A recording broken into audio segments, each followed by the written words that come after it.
안녕하세요. 저는 40 초반의 여자입니다. 최근 4, 5년을 기점으로 제 인생에는 참 많은 변화가 있었습니다. 다사다난한 일들이 있었지만 인생사 세용지마라는 말처럼 좋은 일처럼 보였는데 안 좋아지기도 하고 또 안 좋은 줄 알았는데 지나고 보니 다행인 일도 있는 것 같아요. 그 사연에 대해 얘기해보고자 합니다. 저는 4년을 사귀었던 남자친구가 있었습니다. 서로 많이 좋아했고 만나는 동안 잘 지냈었죠. 남친과 첫 만남은 제가 일을 하던 카페에서 했어요. 저는 오랫동안 다니던 광고회사를 그만두고 1년간의 여행을 다녔던 적이 있습니다. 광고회사의 특성상 야근도 심하고 일에 굉장히 치여서 살았어요. 업무적으로는 인정을 받았을지언정 건강도 너무 안 좋아지고 제 자신을 잃어버린 것 같은 기분이 들더라고요. 오랜 고민 끝에 회사를 그만두고 제가 하고 싶은 걸 하며 살기로 했습니다. 그렇게 저는 퇴직금으로 1년간 여행을 다녔고 혼자만의 시간을 가지게 되었어요. 그 뒤에 다시 취업 준비를 해야 했는데 다시 회사로 돌아가는 게 너무 싫은 겁니다. 회사로 다니는 것 말고 내가 뭘 할 수 있을까 많은 고민을 하던 차였는데 그맘때 저희 사촌 언니가 카페를 하나 오픈을 했는데요. 저는 당분간 거기서 일을 하기로 했습니다. 커피를 좋아해서 바리스타 자격증도 있었고 기회가 되면 카페에서 일도 해보고 싶었거든요. 때마침 잘 됐다 싶었던 거죠. 거기서 일을 하면서 내가 뭘 하고 싶은지 앞으로 뭘 해야 되는지 차근차근 생각해 보기로 했습니다. 사장님은 사촌 언니였지만 아이를 키우는 사촌 언니 대신해서 저 혼자 가게를 지키는 경우가 많았어요. 그렇게 어느 날 저 혼자 가게를 지키며 일을 하고 있는데 그 남자가 왔습니다. 저희 가게에 자주 오는 단골이었는데 인근 회사에 다닌다고 했어요. 그런데 나중에 알고 보니 자기 회사에서 저희 카페까지는 걸어서 15분이나 와야 되는 거리더라고요. 그렇게 가까운 거리가 아니었죠. 회사 근처에도 카페가 많지만 저희 집 커피가 특히 맛있어서 일부러 온다고 했습니다. 저는 그게 고마워서 서비스도 좀 더 챙겨주고 그랬던 것 같아요. 저희 카페를 좋아해 주시는 단골 손님이었으니까요. 그런데 나중에 그 남자 하는 말이 사실은 커피가 아니라 저 때문에 일부러 왔답니다. 제가 자기 이상형이라고 했죠. 저를 좋아해서 일부러 저희 카페까지 왔다는 것이었습니다. 딱 봐도 저보다 어려 보였기에 몇 살이냐고 물었는데 30대 초반이라고 했습니다. 저는 그때 이미 중반을 넘어가고 있었거든요. 그 남자와 저는 5살이나 나이 차이가 났죠. 그런데도 그 남자는 제가 좋다며 늘 저희 카페에 저를 보러 왔어요. 처음에는 나이 차이도 좀 있고 연애 생각도 크게 없었기에 그냥 가벼운 친구 정도로 지냈습니다. 하지만 자주 보면서 대화도 간혹 나누면서 잘 맞는 부분이 많았고 저도 점차 호감이 가더라고요. 그렇게 카페 직원과 손님 관계였던 저희는 호감을 나누다가 사귀게 되었어요. 저는 사귀는 건 좋지만 결혼은 할지 안 할지 잘 모르겠다고 그건 알고 있으라고 했습니다. 그 남자는 자기도 마찬가지라고 했어요. 좀 가벼운 마음으로 만나보자고 하더라고요. 결혼에 대한 부담이 없이 가볍게 만나니 오히려 더 좋았습니다. 저는 취업하지 않고 계속 그 카페에서 계속 일을 했습니다. 나이가 더 들수록 취업하기가 힘들다는 건 알았지만 카페에서 일하는 게 좋고 굳이 다른 데 취업을 하고 싶지도 않았거든요. 가게를 제가 주로 지키고 있다 보니 저를 사장님으로 생각하는 분들도 많았어요. 그러면 저는 사촌 언니가 운영하고 있고 나는 그냥 직원이라고 늘 해명을 했죠. 남자친구와 저는 2년 정도 사귀었는데요. 2년 정도 지나갈 무렵 남자친구가 결혼 이야기를 꺼내더라고요. 자기야, 우리 그냥 결혼할까? 결혼? 갑자기? 우리 서로 많이 좋아하고 같이 살면 행복할 것 같지 않아? 그런 마음으로 결혼하는 게 어딨어. 꼭 심각하고 진지하게 따져서 결혼할 건 아니잖아. 나 자기랑 헤어질 때 너무 아쉽기도 하고 같이 살면 지금보다 더 행복하고 좋을 것 같아. 남친이 갑자기 결혼 얘기를 꺼내서 좀 놀라긴 했지만 한편으론 또 싫지는 않았습니다. 결혼을 반드시 해야겠다라는 생각도 없었지만 그렇다고 결혼은 내 인생에 없다 생각할 정도의 비혼주의도 아니었어요. 남친의 말에 저도 결혼에 대해 생각해보게 되었습니다. 그런데 연애는 그래도 되지만 결혼은 그래도 현실이잖아요. 서로의 경제적인 부분을 알고 있어야 했습니다. 저는 혼자 살고 있는 집이 전세였고 전세금은 1억이었습니다. 혼자 사는 곳이다 보니 그렇게 크지는 않았지만 소담하고 정이 많이 깃든 곳이었죠. 제 통장에는 3천만 원 정도가 들어있었고요. 남친도 혼자 살고 있는데 남친 빌라의 전세금은 1억 5천이라고 하더라고요. 따로 통장에 모아둔 돈은 1천만 원이 있다고 했고요. 그럼 둘의 전세금을 합치면 2억 5천 정도이고 그 정도면 추가로 대출 받아서 저희 둘이 살 신혼집 정도는 구할 수 있을 것 같았습니다. 물론 양가의 집안에서 도움을 받을 수도 있겠죠. 하지만 저는 기본적인 성격이 독립적인 편이었고 제 힘으로 할 수 있다면 굳이 부모님 도움을 받을 필요는 없다고 생각했어요. 그건 남자친구도 마찬가지였습니다.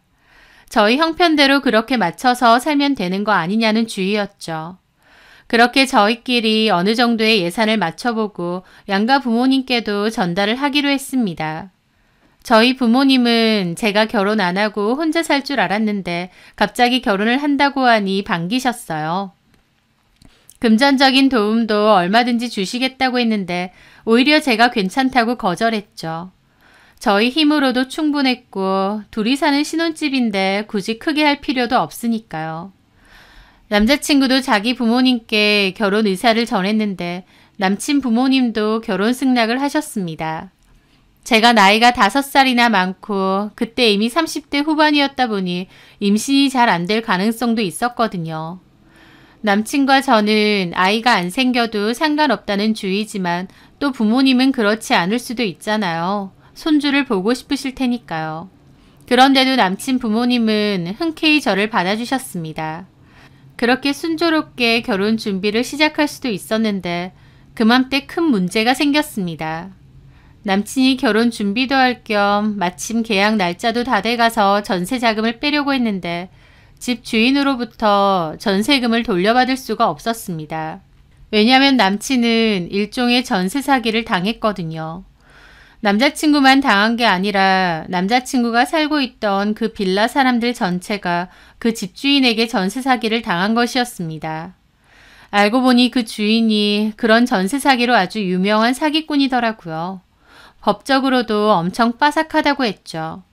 남자친구는 갑자기 전세금을 돌려받을 수 없는 상황이 되었고 부랴부랴 같은 빌라 입주민들과 대책 회의도 하고 법원도 들락날락했습니다. 그 집주인이 마음먹고 사기를 친 것인지 법을 아주 교묘하게 이용을 했더라고요. 어쩌면 남자친구는 전세금을 돌려받지 못하는 경우가 생길지도 몰랐습니다. 남자친구는 그 일로 변호사 사무실 오다니고 법원 가고 정말 마음고생이 심했습니다. 그런데도 돈을 돌려받을 수 있다는 확답은 얻어내지 못한 상태였죠. 남자친구가 너무 힘들어했고 옆에서 지켜보는 저도 너무 분통 터지고 힘들더라고요. 남자친구는 하루는 술 먹고 저에게 한탄을 했습니다. 저랑 결혼하고 싶은데 상황이 이렇게 될 줄은 몰랐다. 미안하다며 울었습니다. 저는 괜찮다고 그랬어요. 그리고 남친만 괜찮다면 제가 살고 있던 집에서 그냥 신혼살림을 시작해도 된다고 했습니다. 굳이 번듯한 곳에서 시작하지 않아도 된다고. 너랑 나랑 좋아서 같이 살고 싶은 거 아니냐고요. 제 제안에 남친은 고맙다고 했고 저는 상황이 되는 대로 하면 된다고 남친을 위로했죠. 그런데 그맘때 남친 어머님으로부터 연락이 왔습니다. 저희 카페로 오셨어요. 저는 정성스럽게 내린 커피를 대접했죠. 어머니 드세요. 고맙다. 여기 사촌 언니 카페라고 했지? 네. 여기서 일한 지도 꽤 됐다고? 그렇죠. 실질적인 사장은 거의 성아 아니니? 사촌 언니는 거의 안 온다고 들었는데. 네, 언니는 애들 키우느라 바빠서 오후에 잠깐씩 와요. 거의 제가 운영하는 거나 다름없죠. 성안의 가게나 다름없네 정말.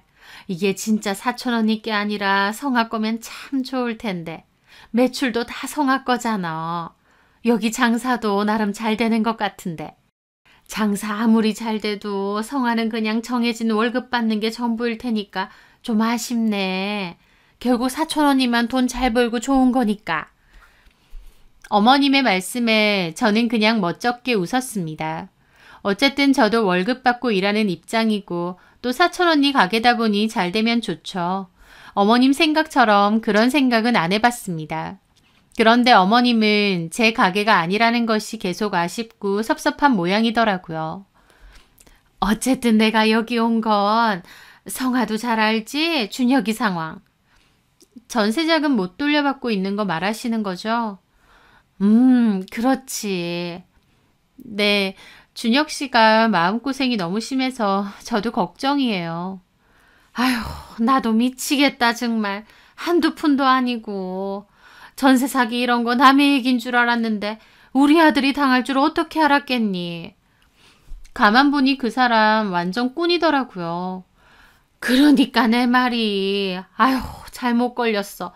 그래서 준혁이가 그러던데 뭐 결혼은 예정대로 하고 대신 성화가 지금 혼자 살고 있는 집에서 신혼살림 차리자던데 맞아? 네, 준혁 씨가 돈 때문에 결혼 못하게 될 것 같다고 많이 아쉬워하더라고요. 그래서 제가 그런 게 뭐가 중요하냐, 그냥 우리 집을 신혼집으로 쓰자 그랬습니다. 저도 지금 살고 있긴 한데 저희 집은 전세 사기 걱정도 없고 또 20평 정도 되니까 두 사람 사는 건 문제 없거든요. 그런데 제 말에 어머님은 표정이 좀 안 좋으시더라고요. 아휴, 아무리 그래도 그렇지. 그래도 신혼집인데. 저희는 괜찮습니다. 시어머니 내 입장에선 괜찮지 않아서 그래. 성아한테 미안하지. 아닙니다, 어머님. 미안하시긴요. 어머님이 왜요? 우리 집이라도 형편이 돼서 좀 도와주면 좋겠는데 실은 준혁이 아버지가 주식으로 좀 큰 돈을 잃었어. 내가 말렸는데 아휴, 하여튼 이런 얘기는 필요 없고 어쨌든 내 말은 우리 집에서도 별다른 도움을 주기가 힘들다 그거지. 성안의 집도 따로 도움 주실 순 없는 거지? 제가 자식이긴 하지만 결혼하는데 굳이 부모님께 손 벌리고 싶지는 않습니다. 제 생각에 저희 집으로도 준혁 씨랑 저랑 충분히 같이 잘 살 수 있고요. 아니, 그건 성아랑 준혁이 생각이고 부모 입장에선 또 그렇지 않다니까. 어머님은 한숨을 푹 내시더라고요. 저기 성아야. 예? 나는 성한이가 성격도 좋아 보이고 밝아 보이고 마음에 들어. 좋긴 한데 어쨌든 우리 집 며느리로 들어오는 건데 이왕이면 좀 제대로 갖춰서 결혼을 했으면 하거든. 네. 그래서 말인데 지금 준혁이 상황이 저 모양이잖아. 땡전 한 푼이 없는데 무슨 결혼을 시키겠어. 그건 우리가 양심 없는 거지. 저는 괜찮은데. 아니야, 내 마음이 그렇지 않다니까. 그래서 말인데 한 2년 정도 뒤에 결혼을 하는 게 어떻겠니? 2년 뒤에요? 어머님은 갑자기 2년 뒤에 결혼을 하라고 하시더라고요. 실은 우리가 좀 들고 있는 땅이 있는데 그 땅이 그린벨트로 묶여 있거든. 소문으로 풀리네 마네 하고 있어. 그거 해결되면 우리도 너네 도움 줄 수 있고.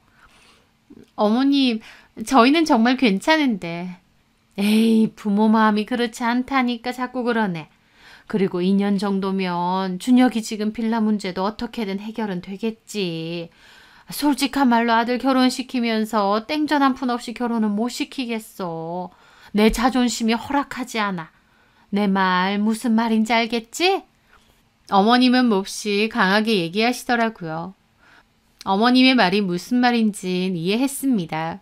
하지만 당사자인 저는 괜찮다고 하는데도 어머님은 기어코 2년 정도 뒤에 결혼을 미루라고 하시더라고요. 어머님 입장에선 아들 돈 없이 결혼시키는 게 많이 걸리시나 보다 싶었어요. 그리고 저도 당장 결혼을 해야 되는 상황도 아니었습니다. 그래서 남자친구와 의논해보겠다고 했어요. 남자친구도 어머님과 많은 대화를 나눴는지 그렇게 하자고 하더라고요. 저도 알겠다고 했습니다. 제가 결혼이 너무 하고 싶어서 안달복달 하는 상황도 아니었고 2년 뒤에 좀 더 여유로운 상태에서 결혼을 하고자 하는 거니 저도 그 편이 낫겠다 싶었던 거죠. 그렇게 남친과 저는 결혼 준비를 중지하게 되었습니다. 그 후로도 저는 계속 사촌 언니의 카페에서 일을 했는데 저희 부모님은 제 카페를 차려줄 테니 운영하는 게 어떻겠냐 하시더라고요. 저는 일단은 좀 두고 생각을 해보겠다고 하면서 계속 사촌 언니네 가게에서 일을 했습니다. 사촌 언니도 제가 계속 일을 해주길 바랬고요. 그러면서 저는 남자친구와 계속 연애를 했습니다. 별다른 문제 없이 잘 사귀었어요. 그리고 남자친구의 전세 사기 소송은 무려 1년 반에 걸쳐서 진행이 되었습니다. 큰 돈이 걸려있는 문제다 보니 남자친구는 정말 마음고생이 심했는데 남자친구도 이 문제가 이렇게 오랫동안 지속될 줄 몰랐다고 하더라고요. 그래도 우여곡절 끝에 결국 해결은 났습니다. 남자친구는 겨우 전세금을 돌려받을 수 있게 되었죠. 마음고생이 너무 심했는데 잘 해결되어서 그나마도 다행이더라고요. 그렇게 남친도 전세금을 돌려받게 되었고 2년이란 시간도 흘러갔습니다. 어머님이 2년 안에는 어떻게든 돈이 안 생기겠느냐 했는데 어머님 말씀대로 전세금도 어쨌든 돌려받았고 그 사이에 남친과 저도 돈을 열심히 모았죠. 그래서 2년 전보다는 훨씬 여유가 있는 상태였습니다. 특히 카페에서 일을 하는 저와 달리 회사에서 근무를 했던 남친은 그 사이에 직급도 오르고 연봉도 오르면서 훨씬 많은 돈을 저축하게 되었죠. 물론 돈도 더 많이 모았지만 그만큼 나이도 더 들었습니다. 제 나이는 어느덧 40이 넘게 되었거든요. 그렇게 전세금을 돌려받고 나서 남친은 저에게 이제 다시 결혼 준비를 하자고 했습니다. 저도 알겠다고 했죠. 결혼하고 나서 부모님이 얘기하던 카페도 차려볼까 고민 중이었습니다. 그런데 신나서 결혼 준비를 하자던 남친은 이상하게 그 뒤부터는 그렇게 적극적이지 않았습니다. 전세금만 돌려받으면 당장 결혼할 거라고 몇 번이나 그랬는데 막상 돈을 돌려받은 후에는 결혼 준비에 좀 미적거렸다고나 할까요? 솔직히 결혼 얘기도 애초에 남친이 했고 다시 결혼 준비하자고 한 것도 남친인데 막상 다시 준비를 하려고 하니 미적거리는 것이 좀 의아하면서 서운한 마음도 있었어요. 첫 번째 결혼 준비할 땐 몹시 적극적이었다면 이번엔 민기적거리고 자꾸만 미루는 겁니다. 제가 나름 알아보고 얘기를 해줘도 시큰둥하고요. 저도 속으로 이럴 거면 뭐하러 결혼하자는 거지? 혹시 마음이 달라졌나 싶기도 했습니다. 그래서 한 번은 대놓고 얘기한 적도 있죠. 자기야, 이번 주에 결혼식장 알아보러 가야 되지 않을까? 결혼식장? 아, 맞아. 근데 나 이번 주 토요일에는 출근을 좀 해야 될 것 같은데. 갑자기? 주말에 출근 안 하잖아. 일이 좀 그렇게 돼서 좀 천천히 알아보자. 급할 건 없으니까. 자기야. 응? 솔직하게 말해봐. 혹시 나랑 결혼하기 싫은 거야? 어? 그게 무슨 말이야? 아니, 결혼은 하자고 해놓고 막상 준비하는 건 좀 미적거리는 것 같아서. 바빠서 그렇지. 결혼한다고 만사 제쳐두고 결혼 준비만 올인할 순 없잖아. 올인하라는 게 아니라 급한 것도 아닌데 좀 천천히 해도 될 것 같아. 여유를 가지고 알아보자. 저는 처음과 달리 미적거리는 남친의 모습에 황당함을 느끼기도 했습니다. 그런데 얼마 뒤 저는 남친이 왜 그렇게 결혼에 민기적거리는지 그 이유를 알게 되었습니다. 그날은 남친이 마감 중이던 저희 카페로 왔고 저는 남친 차를 타고 퇴근을 같이 하게 되었어요. 가는 길에 남친은 담배가 떨어졌다며 편의점 가서 좀 사오겠다고 했고 차를 도로가에 임시 정차한 뒤 편의점에 갔습니다. 저는 기다리고 있는데 두고 간 남친 폰으로 전화가 오더라고요. 폰을 들어보니 수신자가 정화 씨라고 되어 있었습니다.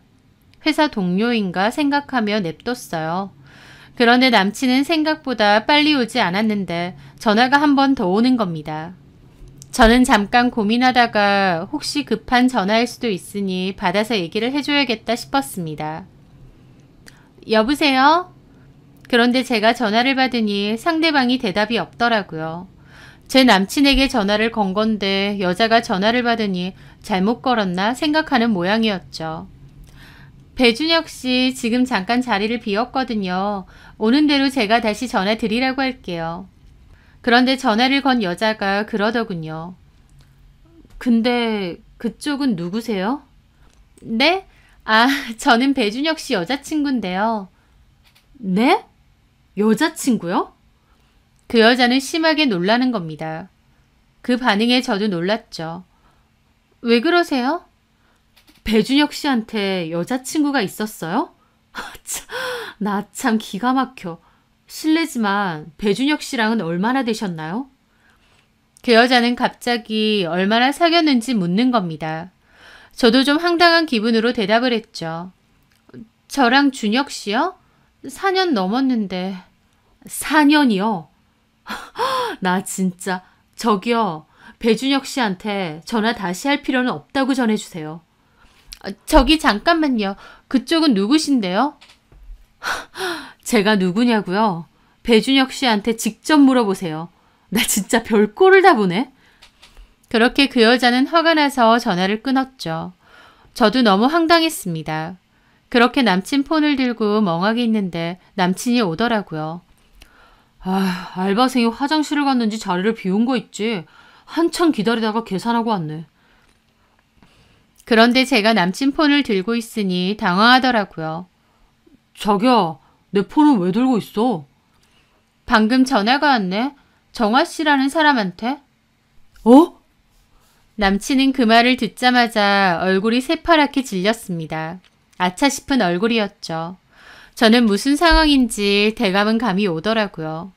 나더러 누구냐고 묻길래 배준혁 씨 여자친구라고 했어. 그랬더니 화를 내대. 그게... 이 여자 누구야? 저기 성아야. 지금 무슨 상황인지 대강 알 것 같거든? 근데 네 입으로 듣고 싶네. 이 여자 누군지 네 입으로 말해봐. 남친은 죽을 상인 얼굴이더라고요. 말 안 해? 그럼 난 내리고. 저기 성아야, 내가 다 얘기할게. 저기 실은 엄마가 하도 닥달을 해서 선을 좀 봤는데. 선? 미안해. 엄마가 하도 그래서 어쩔 수가 없었어. 그냥 억지로 나갔고 엄마 등살 때문에 마지못해 연락을 좀 했던 건데 그 여자한테는 솔직하게 얘기하고 끝내려고 했어. 그러니까 어머님이 선자리를 마련해 주셨다. 그 말을 듣는데 뒤통수를 세게 맞은 기분이 들더라고요. 내 아들 돈도 없는데 결혼시키긴 그러니 2년 뒤에 결혼하라고 하셨던 남친 어머님. 그런데 2년이 지나고 돈도 생기고 나니 저 몰래 선자리를 마련해 주셨다는 겁니다. 너무 어처구니가 없었죠. 한마디로 제가 마음에 안 들어서 떨구려고 이런 짓을 벌이신 거잖아요. 나도 싫다고 하는데 엄마가... 솔직하게 말해봐. 어머님이 나 반대하셔? 언제부터? 2년 전에는 그렇게 얘기 안 했잖아. 그때는 결혼 허락하셨잖아. 그땐 그랬지. 그런데? 이제 와서 보니까 자기가 나보다 나이가 좀 있잖아. 이것저것 좀 걸리시는 게 있나 봐. 그래서... 그래서 나한테는 2년 기다리라고 해놓고 이제 와선 갈아타려고 시동 걸고 있었구나. 뒤에서 선보면서. 자기야, 난 아니고 엄마가. 너도 똑같아. 어쨌든 어머님 하라는 대로 선보고 이 여자랑 연락하고. 참 웃긴다. 뭐하러 이래. 그냥 나한테 헤어져 달라고 하지. 내가 질척거리면서 너 잡을 사람으로 보여? 차라리 그냥 나한테는 헤어지자고 하고 깔끔하게 헤어진 상태에서 선을 보던지 말던지. 왜 사람을 이런 취급해? 엄마가 시킨 거고 나는 자기랑 헤어질 생각이 없었어. 웃기지 마. 너도 갈아타려고 간봤잖아. 어쩐지. 결혼도 지가 하자고 해놓고 막상 준비하려고 하니 미적거리더라니. 됐고 그만하자. 저는 기가 막혀서 그대로 차에서 내렸습니다. 남친이 쫓아와서 잘못했다고 얘기 좀 하자는데 뿌리치고 대기 중이던 택시 타고 그냥 집으로 돌아왔어요. 생각할수록 어이가 없었죠. 차라리 그냥 솔직하게 말하고 헤어지자고 하던지 이게 무슨 짓인가요? 저는 남친도 어머님도 하는 짓이 너무 소름 끼치고 상종도 하고 싶지 않았습니다. 남친은 그날부터 저한테 계속 연락을 했어요. 그런데 생각할수록 남친의 행동에 열이 뻗치더라고요. 저 배신하고 선본 것도 열받지만 더 열받는 건 저한테 다리를 걸쳐두었다는 사실입니다. 한마디로 그 선봤다는 여자랑 잘 안 되면 저랑 그냥 잘해보려고 저한테 발을 슬쩍 걸치고 있었던 것 같더라고요. 만약 그 여자랑 잘 되면 저랑은 헤어지고요. 그러니까 결혼 준비는 적극적으로 하지도 않고 그렇다고 헤어지지도 않으면서 어중간하게 저랑의 끈도 놓지 않고 있었던 거죠. 그걸 생각하니 4년이나 사귄 남자친구가 너무 비열해 보이고 생각할수록 열받고 분통 터졌습니다. 저는 남친의 연락을 싸그리 무시했는데 남친은 제가 일하는 카페로 찾아왔더라고요. 왜 찾아와? 우리 끝난 거 아니야? 자기야, 이러지 말자. 내가 잘못했어. 필요 없어. 꺼져. 자기야, 너 이러는 거 되게 웃긴다. 그때 내가 선봤다는 그 여자 전화 대신 받은 것 때문에 그 여자랑은 아예 쫑났지? 그래서 너 나한테 이러는 거지? 아니야. 나 그 여자한테 관심 없고 솔직하게 말하려고 했다니까. 너 같으면 그 말을 믿겠니? 그리고 그런 짓을 저지른 너를 내가 이해하고 받아주겠어? 그만하고 끝내자. 너 네가 원하는 대로, 니네 엄마가 원하는 대로 선 실컷 봐. 자기야, 미안해. 우리 결혼 준비 바로 하자. 웨딩홀도 바로 계약하고 집도 알아보러 다니자. 필요 없어. 너 누구를 결혼에 미친 사람으로 몰아? 결혼은 애초에 네가 하자고 한 거지 내가 아니야. 근데 왜 사람을 치사스럽게 만들어? 이제 와서 엎드려 절 받는 것도 아니고 결혼 준비하자고. 자기야. 앞으로 찾아오지 마. 스토커로 신고하기 전에. 저는 그렇게 남친에게 경고를 했습니다. 너무 기분이 더러웠지만 그래도 헤어졌어요. 그런데 얼마 뒤 뜬금없이 남친 어머님이 전화가 왔습니다. 준혁이랑 헤어진 거 맞냐고 하는 겁니다. 너무 황당했죠. 그거 확인하려고 전화했어요? 네, 헤어졌습니다. 그러니까 걱정 마시고 선자리를 해주던지 알아서 하세요. 근데 왜 준혁이는 너랑 헤어진 거 아니라 그래? 그걸 왜 저한테 그러세요? 네가 헤어졌다고 하니까 나도 일단 알겠다. 행여나 준혁이가 다시 연락하거나 찾아와도 괜히 마음 변하지 마라. 여지도 주지 말고. 기가 막히더라고요. 저는 분명 헤어지자고 했는데 당신 아들이 저한테 질척이는 상황이었습니다. 그런데도 저한테 여지 주지 말라고 하는 겁니다.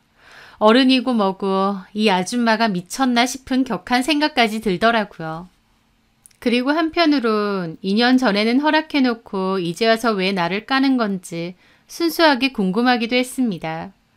2년 전에도 내가 마음에 안 들었는데 그냥 아들이 좋다고 하니 허락했던 건지 아니면 2년 사이에 마음이 달라진 건지 왜 2년만 기다려 달라고 해놓고 뒤통수를 때린 건지 그냥 그 의중이 궁금하더라고요. 어머님, 근데 저 너무 황당하네요. 2년 전에 저한테 기다려달라고 하지 않으셨어요? 그때는 왜 그렇게 말씀하신 거예요? 준혁 씨랑 끝난 건 끝난 거고 저 도무지 이해가 안 되네요. 애초에 제가 마음에 안 들었으면 그때 싫다고 하시지 2년 기다려달라는 건 뭐예요? 왜 사람 바보 만드시냐고요.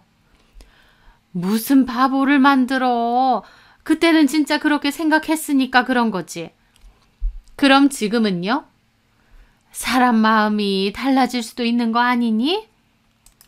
그러니까 2년 전에는 진짜 저를 며느리로 맞이할 생각이어서 돈 없는 아들 미안한 마음에 기다려달라고 한 게 맞는데 2년 지나고 나니 마음이 달라지셨다 그거예요?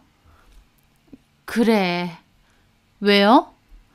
이제 와서 다 끝난 마당에 그게 뭐가 중요하니? 아니요. 저는 궁금한데요. 끝난 건 끝난 거고 도대체 무슨 생각이신지 들어보기라도 해야겠어요. 네가 듣겠다면 얘기해 줄게. 그래, 2년 기다려달라고 한 건 맞는데 이제 와서 보니 우리 아들이 너무 아까워서. 아까워요? 뭐가요? 너 내 아들보다 5살이나 많잖아. 그냥 많은 것도 아니고 너 40 넘었잖아. 여자 40 넘으면 아무리 요새 기술이 좋다 한들 임신하기 힘들지. 임신한다고 해도 애가 괜찮을지도 모르겠고. 네? 그렇잖아. 솔직히 2년 전에도 네 나이 듣고 별로 탐탁치는 않았다. 근데도 준혁이가 너무 좋다고 하니까 그냥 이해하려고 했어. 근데 2년 동안 우리 준혁이는 과장으로 승진도 하고 연봉도 더 높아지고 게다가 전세금 그것도 돌려받아서 돈도 생겼어. 이래저래 발전이 있었다 그 말이야. 근데 너는 뭐야. 여전히 그 코딱지만한 카페에서 그것도 지가 사장도 아니고 직원. 톡 까놓고 뭐 볼 게 있니? 그 나이 먹도록 돈이 많기래. 제대로 된 직장이 있기래. 나이라도 적으면 다 이해라도 하겠는데 내 아들보다 5살이나 많아서 임신도 어렵고. 너 같으면 너 같은 거랑 아들을 결혼시키고 싶겠니? 나도 2년 전에는 그냥 그러려니 했는데 가만 생각해보니 정신이 확 드는 거지. 라며 막말을 쏟아붓더라고요. 그러니까 제가 아줌마 아들보다 나이도 많고 돈도 없어서 싫다 그거죠? 아줌마 아들? 참나, 이제 아주 막 나가네. 아줌마는 할 말 못할 말 다 해놓고 저는 예의 차리길 바라세요? 그래, 다시는 안 볼 사이니 톡 까놓고 말하자. 솔직한 말로 준혁이랑 선봤던 애는 준혁이보다 나이도 3살 어리고 은행 다녀. 친정도 나름 괜찮고. 너보다 훨씬 안정적이고 조건도 좋은 애다. 그 정도도 얼마든지 우리 준혁이가 만날 수 있는데 쥐뿔도 없는 너한테 발목 잡힐 일 있니? 저는 코웃음이 났습니다. 예, 그런 여자들이랑 실컷 선짜리 주선해주세요. 저도 아줌마 아들같이 찌질하고 비열하고 의리도 없는 그런 남자 트럭으로 갖다 줘도 싫거든요. 게다가 아줌마 같은 시어머니 자리가 있는 한 제가 먼저 됐습니다. 제가 미쳤다고 그런 결혼을 하나요? 저 아쉬울 거 없거든요. 뭐야? 말 다 끝났네요. 저는 아줌마 아들하고 전혀 만날 생각 없는데 아줌마 아들이 질척이면서 자꾸 찾아오고 연락하거든요. 저한테 이럴 게 아니라 아줌마 아들한테 제발 그만 좀 들러붙으라고 전해주세요. 진짜 지겨워 죽겠으니까. 자꾸 연락하고 찾아오면 경찰에 확 신고할 거니까 그런 줄 알라고요. 그렇게 전화를 끊었습니다. 끊고 나서도 얼마나 화가 나는지 손이 벌벌 떨리더라고요. 배신한 건 자기들이면서 내가 왜 이런 취급을 받아야 되나 속에서 열불이 차올랐죠. 남친 어머님 하는 말은 2년 지나고 전세금도 다시 돌려받아서 돈도 생기고 보니 제가 별 볼 일 없는 것 같아서 결혼시키기 싫어졌다 이거잖아요. 저런 비열한 인간들인 줄도 모르고 결혼까지 생각했다니.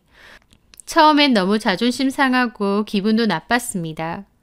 하지만 시간이 흐를수록 차라리 이렇게라도 알고 저집하고 파토난 게 하늘이 도왔구나 싶을 지경이었습니다. 그래서 전남친은 다 잊어버리고 살겠다고 결심했죠. 더 보란듯이 잘 먹고 잘 살겠다 생각했던 겁니다.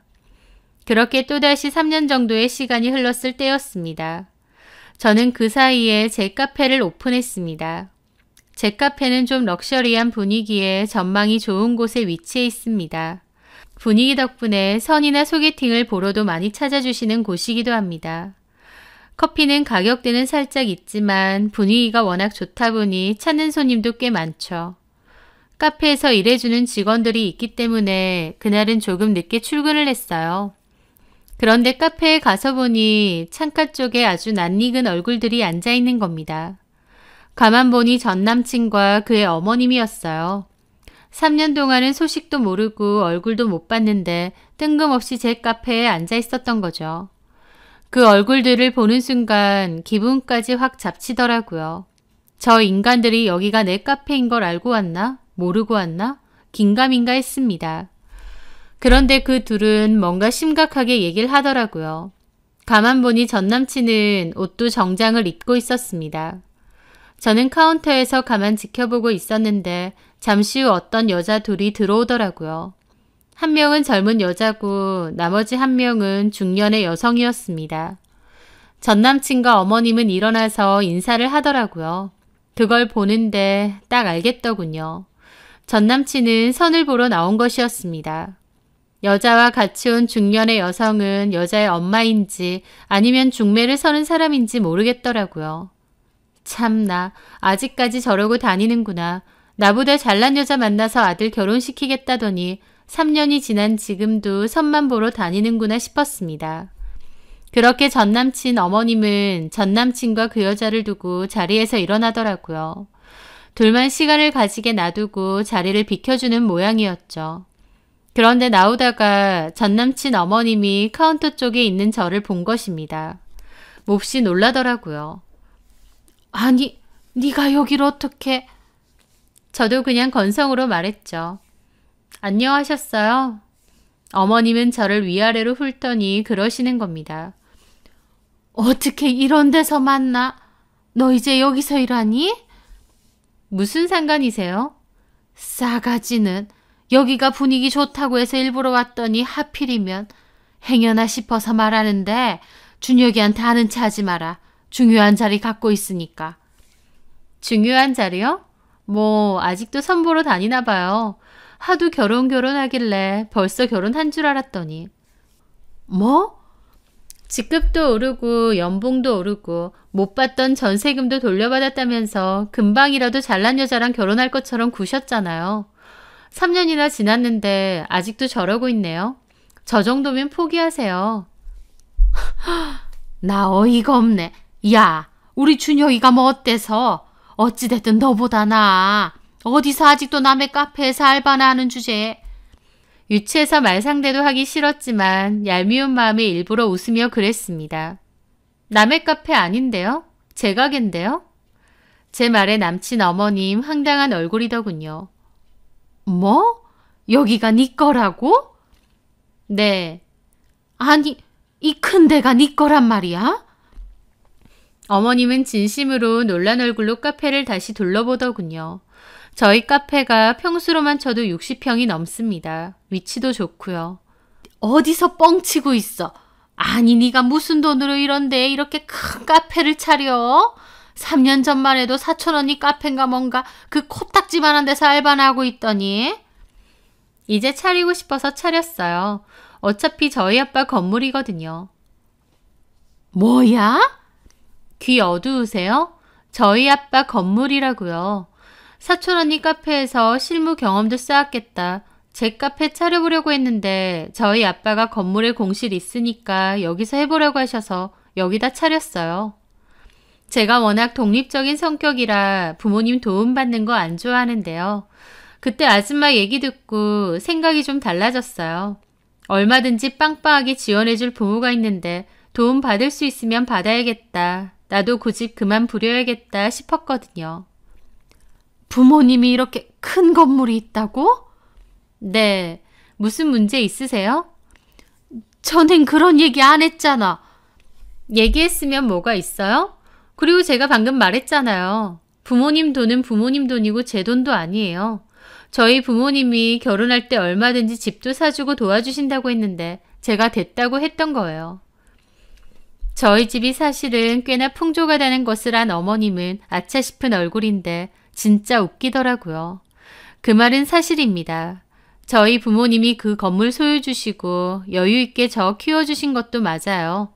하지만 또 한편으론 부모님도 제가 독립적으로 살길 바라셨고 저도 그런 생각이 컸습니다. 그래서 부모님 도움 받으려면 얼마든지 받을 수 있었지만 굳이 그렇게 하지 않고 제 힘으로 살았던 거죠. 그런데 3년 전 남친 어머님이 저 개무시하는 말을 듣고 저도 받을 수 있는 건 받고 보란듯이 살겠다고 마음이 좀 바뀌었습니다. 그뿐만이 아니었어요. 여보! 때마침 저희 남편이 가게 안으로 들어왔습니다. 아기띠로 저희 아이를 안고요.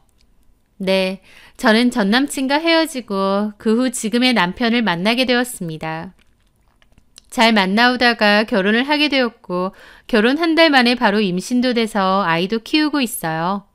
남편은 육아휴직을 써서 현재 남편이 아이를 돌보고 있는데 종종 카페에 저보러 아이랑 놀러 오거든요. 왔어 자기야? 민수랑 집에 둘이 있으려니까 심심해서 커피나 마시러 왔지. 근데 누구셔? 그냥 손님. 아메리카노 먹을 거지? 내가 해줄게. 그 모습에 전 남친 어머님이 얼빠져서 황망히 보고 있더라고요. 너 결혼했니? 네. 애도 있어? 그런데요. 전 남친 어머님의 그 낭패스러운 얼굴이란 제가 돈도 없고 친정이나 직장도 변변찮고 나이 때문에 임신도 어려울 것 같다며 저를 반대하셨는데 3년 만에 만난 저는 크고 잘 나가는 카페 사장, 그것도 친정아버지 건물에서 카페를 운영하는 데다 예쁜 아이까지 기르고 있는 모습이었죠. 그냥 자기 아들이랑 저랑 예정대로 결혼시켰으면 오히려 아들이 제대로 제 덕 볼 일만 있었을 텐데 계산을 잘못해도 한참 잘못하신 거였죠. 저기요, 뭐 더 주문하실 거 아니면 말 그만 걸고 나가주세요. 저는 일부러 깐죽거리며 말했습니다. 전 남친 어머님은 입만 실룩거리더니 화난 얼굴로 카페를 확 나가시더라고요. 저희 남편은 어리둥절한 얼굴로 무슨 일이냐고 저 사람 누구냐 하길래 나중에 다 얘기해준다고 그랬습니다. 그리고 카페 일을 하며 전 남친을 힐끗 보는데 딱 봐도 잘 안 되고 있는 것 같더라고요. 전 남친도 어색하게 창밖만 보고 있고 그 여자도 마음에 안 드는지 자꾸 폰만 만지고 있고요. 그리고 30분도 안 돼서 자리에서 일어나는 겁니다. 전 남친도 나가다가 저를 보고 좀 놀랐지만 일단 손본 여자가 먼저 나갔기 때문에 급하게 따라 나가더라고요. 그게 마지막이었습니다. 아마 지네 엄마한테 제 근황을 들었을 거고 속 좀 아팠을 겁니다. 2년만 기다려달라고 해서 기다려줬더니 보기 좋게 제 뒤통수 때린 전 남친과 그의 어머님. 저희 친정 부모님이 건물주고 제가 그 크고 잘 나가는 카페를 운영할 줄 알았더라면 절대 저를 배신하지 않고 결혼시켰을 것 같아서 씁쓸하더라고요. 제 배경과 조건이 어떻게 되든 저는 그대로 저인데 본인들 입맛에 맞춰 따지고 계산하던 그 사람들. 만약 결혼했어도 얼마든지 상황이 달라지면 저를 배신할 사람들이 아니었나 싶기도 합니다. 저는 오히려 전 남친과 헤어지고 지금 남편을 만나서 행복하게 잘 살고 있어요. 사랑하는 저희 아이도 잘 키우면서요. 3년 전 전 남친 어머님이 저한테 막말 퍼부었을 때 참 기분 더러웠는데 어쨌든 지금 저는 좋은 가정 꾸려서 또 제 일 열심히 하면서 행복하게 살고 있으니 이거면 충분하다 싶습니다. 사연 들어주시는 분들에게도 늘 행복한 일, 좋은 일이 가득하길 바라며 제 사연 들어주셔서 감사합니다.